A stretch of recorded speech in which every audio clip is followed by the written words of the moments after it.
নগাঁৱৰ কথেতলী টুবুকি গ্ৰাউণ্ডত চাঞ্চল্যকৰ হত্যাকাণ্ড। পত্নীক হত্যা কৰি 3 বছৰীয়া সন্তানক লৈ উধাও স্বামী। ঘৰৰ ভিতৰতে হত্যা কৰি পলায়ন স্বামী ডিম্বেশ্বৰ গগৈৰ। নিহত মহিলাগৰাকীৰ নাম ৰমলা কোঁৱৰ। দুদিন ধৰি ঘৰৰ ভিতৰতে পৰি থাকিল মৃতদেহ। আত্মীয়ই ঘৰৰ দৰ্জা ভাঙি প্ৰত্যক্ষ কৰে মৃতদেহটো।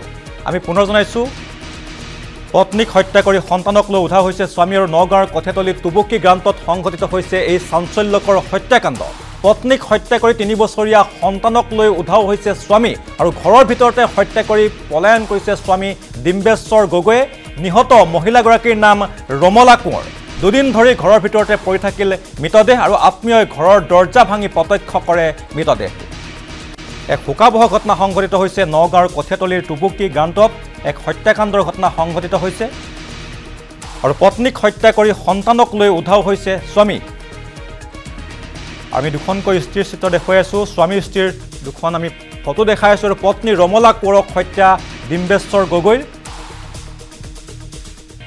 আৰু পত্নীক হত্যা কৰি 3 বছৰীয়া সন্তানক লৈ উধাও হ'ল স্বামী ডিম্বেশ্বৰ গগৈ। আৰু ঘটনা সন্দৰ্ভত আৰক্ষী তদন্ত অব্যাহত আছে।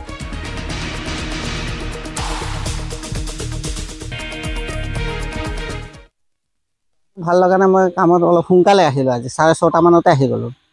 তাৰপিছত আহি মই সুধিলোঁ, আজি মাহীহঁত অহা নাই নেকি? কৈ বোলে কোনো অহা নাই, পোৱালি ছোৱালী কোনো অহা নাই। ল'ৰাটোক সুধিলোঁ, ল'ৰাটো কৈছে গাখীৰো দিব গৈছিলোঁ পাপা, কোনো দেখা নাপালোঁ। মই তলা মাৰা দেখা পাই মই ঘূৰি গুচি গ'লোঁ।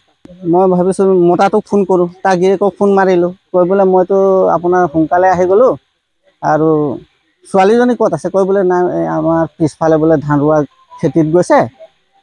তাৰপাছত মই মানে তেওঁ ল'ৰাটো ক'ত গ'ল বুলি কৈছোঁ। তেতিয়া কৈ বোলে মোৰ ল'ৰাটো মোৰ লগত লৈ আহিছোঁ।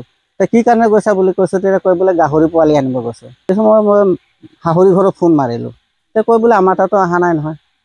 তাৰপিছত লগে লগে আকৌ মই যেতিয়া গিৰিয়েকক মাৰিছোঁ, চুইচ অফ নাপাওঁ।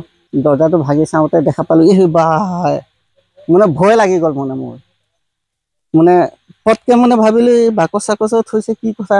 তাৰপিছতে এইটো অঁতৰাই চা বুলি কওঁতে অঁতৰাই চাওঁতে দেখা পালোঁ, ৰাম, এইখনত আঘাত চিন দেখা পাইছোঁ, এইখনতো দেখা পাইছোঁ, এইখনতো আছে, আগতো নাছিলে। সেইটো